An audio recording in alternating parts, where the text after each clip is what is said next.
Армысыздар, қымбатты кармология арнасының тұрақты да қымбатты көрермендер. Бүгін біз сіздермен жалпы күнәнің бір түрімен сөйлесеміз, яғни мешкейлік. Мешкейлік деген сөзді қазіргі жастардың көбісі біле бермейді, әрине дегенмен білетін жастар бар. Жалпы бұл сөздің мағынасын айтып өтетін болсам, ол жай ғана қомағайлық.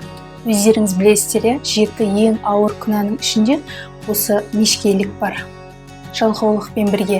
Сонымен қатар жалпы осы мешкейлік жайлы қысқаша түсіндіріп өткім келеді. Бұл эфирді жай ғана өзіңіздің балаларыңызға да көрсетсеңіздер болады. Сонымен біз бастаймыз. Ал сіз арнаға міндетті түрде тіркеліп, лүпіл басып, және де ойларыңызды жазып қалдырсаңыздар болады. Негізі қарынның 3 бөлігі бар. Ең біріншісі ол суға, екіншісі ауаға, ал үшіншісі тамаққа толы болу керек. Ал көп кісілер сол қарынның 3 бөлігінде тек қана тамаққа толтырады. Яғни суда ішпейді, ауада жұтпайды, жай ғана тамақ болса болды. Тамақ жалпы кейбір адамдардың өмірінің мәніне айналып кеткен секілді. Енді бұның барлығына не түрткі болды? Қазіргі фастфудтар, яғни өте бір зиянды тағамдардың көбеюі. Сонымен қатар қазір енді чикен деп айтып жатады, оны да майға қуырады, жалпы фритті кішкентай балаларына беріп жатады. Сонымен қатар суши, донер, шаурма дегеннің барлығы негізі зиянды, егер көп мөлшерде жесеңіздер. Ал егер дұрыс мөлшерде жей білетін жандар болсаңыздар, онда оның ешқандай да зияны болмайды. Ал енді жалпы көп мөлшерде адамдар біріншіден зерттей келе қандай жандар жейді? Жалпы не үшін ол мешкейлікке айналып кетеді, соны қазір қарастырамыз. Арнада болыңыздар. Шын мәнінде адам ұйқыдан тұрғанда ең алдымен ыстық қайнаған шайдан бастау керек. Яғни 2 стакан қайнаған су ішесіздер, және де аш қарынға сол су ішілген кезде жалпы ішектің барлығы ашылады. Оны бірақ ең алдымен отырып ішу керек болады. Тұрып ішкен су жалпы ол ешқандай да пайдаға алып келмейді. Сондықтан әрбір суды отырып ішу керексіздер. Және де күнделікті адам өзінің салмағына байланысты белгілі бір судың мөлшерін ішіп тұру керек. Яғни ол мына кесте. Осы кесте арқылы сіз өзіңіздің күнделікті қанша литр су ішуіңіз керек, соны білесіздер. Негізі 1 литрден бастап одан көтерген дұрыс, себебі көп кісілер су ішкенде жалпы жүректері айнып, тамағын көтеріп жібереді. Сондықтан оған да басында үйрену керек негізі.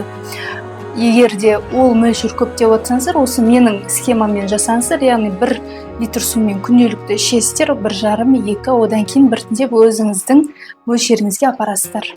Яғни оны белгілі бір баклажкаға құйып аласыздар, бір ыдысқа құйып аласыздар да сөйтіп күнделікті ішіп жүресіздер. Бірақ оны бірден залпым ішіп қоюдың қажеті жоқ. Жай ғана кішкене ұрттап ішіп, зарядка жасасаңыздар болады, кішкене жүгіріп келіңіздер. Бірақ көбінде негізі 6-ға дейін ішіп үлгерулеріңіз керек. Себебі кешкілік су ол енді тек қана организміңізде қалып қалады. Сондықтан оны кешкі 6-ға дейін ішіп үлгеріңіздер. Сол кезде жалпы іштегі артық салмақ, сонымен қатар айттым ғой, қарында 3 қабат бар деп, соның өзі суға толу керек қабаты суға толады.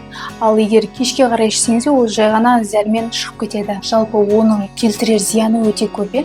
Яғни сіз өзіңіздің іс-әрекетіңіздің баяулаған байқайсыз, және де белгілі бір іс-әрекет жасау барысында сіз өте қиналасыз. Яғни тер көп шығады, сонымен қатар жалпы өзіңіздің еркін қимылдауыңызға ол үлкен кедергі келтіреді. Сонымен қатар асқазан дұрыс қорыталмай қалады, және де аяқтың тамырларының шығып кетуіне, сонымен қатар көптеген дүниелерге жалпы ол өте кері әсер береді, денсаулыққа да әрине.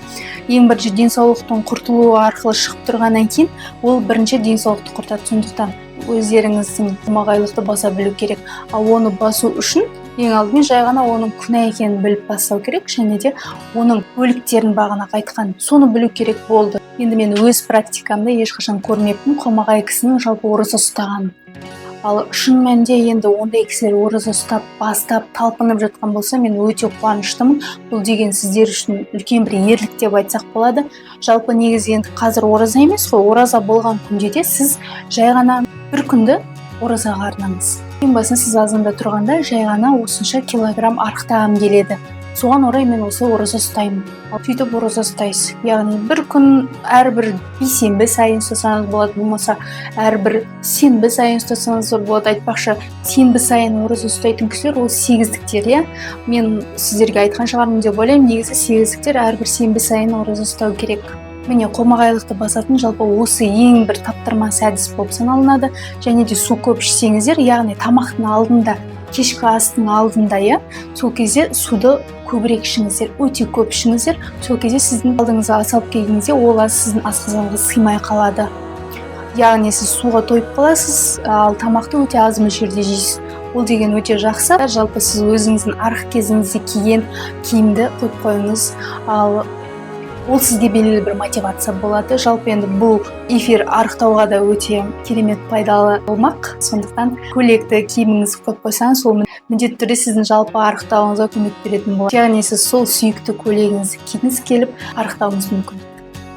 Негізі 8-8-8 деген керемет жалпы сондай бір тәсіл бар. 8 уақыт тұрып жүресіз, 8 уақыт бойы ұйықтайсыз, 8 сағат бойы жалпы осылай тірліктеріңізбен айналысасыз, яғни қимылда боласыз. Оны осы экран бетіне шығарамын. Бұл тәсілде жалпы пайдалансаңыздар болады.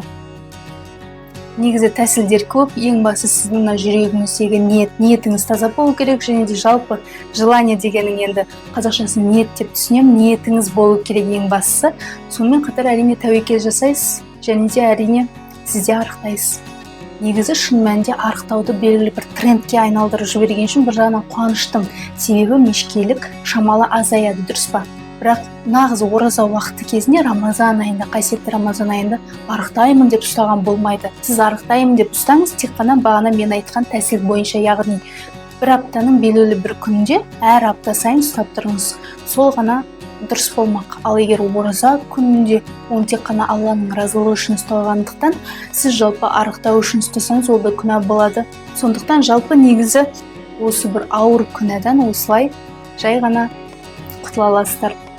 Сонымен қатар әрине кардио тренировкалар, сонымен қатар табата тренировкасы, және де көптеген осы бір апта ішінде арықтауға арналған сондай зарядкалар бар. Оны да күнделікті, тым болмаса бір жарты сағат уақытыңызды құртып жасап тұрыңыздар.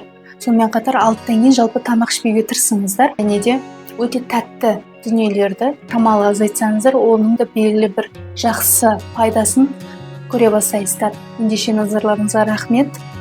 Сіздермен болған мен Алтын Аяман. Инстаграм арнамада тіркеліп кетіңіздер, оның да логині дәл осындай. Сіздерді құшақ жая күтемін. Назарларыңызға рахмет. Сау болыңыздар.